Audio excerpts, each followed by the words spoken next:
Box ಬೇಕು ಇಲ್ಲ ದೊಡ್ಡ ಚೀಲ ಬೇಕು? ಚೀಲ ಚೀಲ ಅಲ್ಲಿ ಒಳಗದ ಕೊಡ್ರಿ.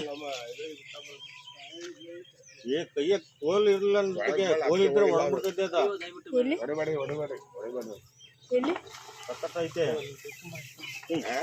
ವಿಡಿಯೋ ಮಾಡೋ ವಿಡಿಯೋ. ಚೀಲ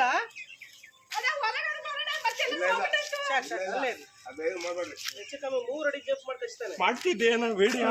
3 ಅಡಿ ಜಂಪ್ ಮಾಡಿ ಕಚ್ಚುತ್ತೆ ಚೀಲ. ಸ್ವಲ್ಪ ಹಂಗೆ ಅಲ್ಲ ಚೀಲ ಅಲ್ಲಿ ಕೆಳಗಿಡ್ರಿ, ಅದಕ್ಕೆ ಇಟ್ಕೆ ಇಟ್ಟು ಒಳಗೆ ಹೋಗಂಗೆ. आंटी सैडी बा सैडी बा सैडी बा सैडी बा सैडी बा सैडी बा